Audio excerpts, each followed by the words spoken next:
Hello, Beatle fans. Today I have some really exciting news. I believe I have solved a very old Beatles mystery, and that is the serial number on George Harrison's lost Gretsch Tennessean guitar. But first, a little background on this. It really made me happy that people seem to enjoy that 5 things you didn't know about Paul's Hofner video, so I currently am working on another one for George's Gretsch Tennessean. And basically, number 5 was going to be that it's been lost or stolen and it's basically missing. And I kind of ended up going down a rabbit hole with this.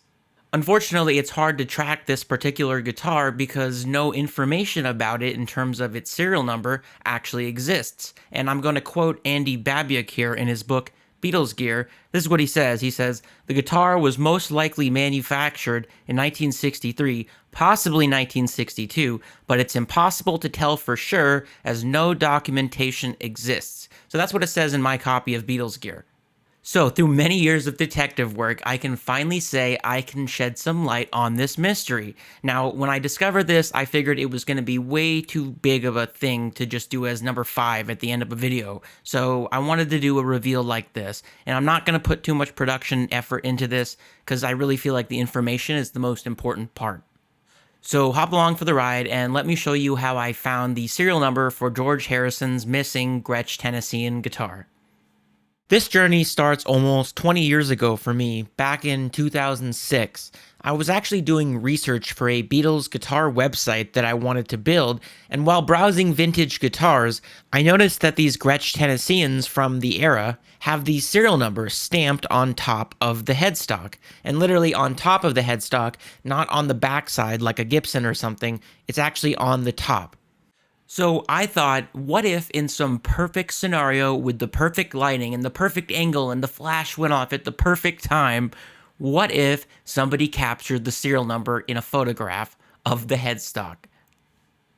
So I searched and searched and searched through tons and tons of photos, and eventually I came across a photo from the Beatles book magazine, shared by a fellow message board member back in the day, and it shows George Harrison playing the Tennessean during the Babies in Black sessions in 1964, and if you look closely, you can see that there are numbers on the headstock. At first, I was able to obtain a high-quality scan of the image in question, and I saw this. I also tried to put it through various Photoshop filters, but the quality just wasn't there. At the time, the best that we speculated was 58174, which would in fact date the guitar to mid-1963. And if you look here on Gretsch's website, the serial number range during 1963 was 53000 to 63000. And unfortunately, that's as far as I got back then. Without having access to the original negative, we're not going to pull any more detail out of that photo, and that's pretty much where it ended. Until last week. So I started wondering who owns all those old Beatles book images. And for those who don't know, the Beatles book was an official fan magazine that was published for years. Here's where I'd like to thank Tom Adams and his wife Jo. Tom's father-in-law was Sean O'Mahony, the actual publisher of the Beatles book back in the 1960s. It turns out that Tom and Jo currently run the Beatles book photo library. And, you guessed it, they had access to all the original negatives with ultra high quality scans. For this particular set, the Babies in Black session, the photographer was Leslie Bryce. Tom agreed to search through all his archives, and you'll never guess what we found. So I'm just going to say this right off the bat. First and foremost, I believe that our previous guess of 58174 was totally wrong. And second, I have 4 different photos that I'm going to go through. Tom has provided them, and I'm going to show different angles, enhancements, all that. And at the very end, we're going to do a comparison of all of them, and then you can decide what you think. Now first, I just want to say that I compared several Gretsch stampings from this year, and I did find a similar font for our comparison. I'll put the link in the description. Notably, the Gretsch numbers are quite circular, and the 3s seem to have that pointy top. I'm not sure what the technical term for that is. Alright, here we go. Now this first picture is probably the best quality of the entire set. I think it shows pretty clearly 55478. The first two numbers also can't be sixes because either a 6.5 or a 6.6 serial number would date the guitar to 1964, and that's impossible because we know that George got it back in 1963. On this next photo, it's definitely harder to make out the first two digits. However, I think this might be the best shot that clearly shows the last three numbers as being 4, 7, 8. How cool is this, right?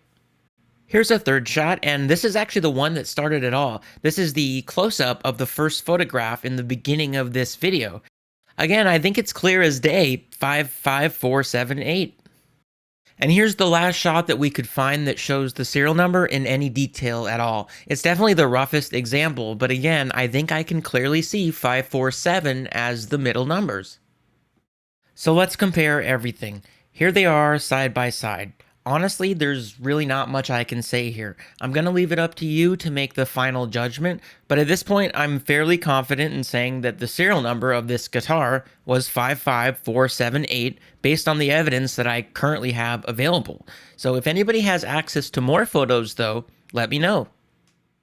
So there you have it. I hope this information might help track down George's lost Tennessean guitar, but it does confirm one thing, and that is that Gretsch's 1962 Tennessean that is currently marketed towards Beatle fans is technically a year behind. So Gretsch, if you're going to make a 1963 model, feel free to send me one as thank you for, pointing this out for you.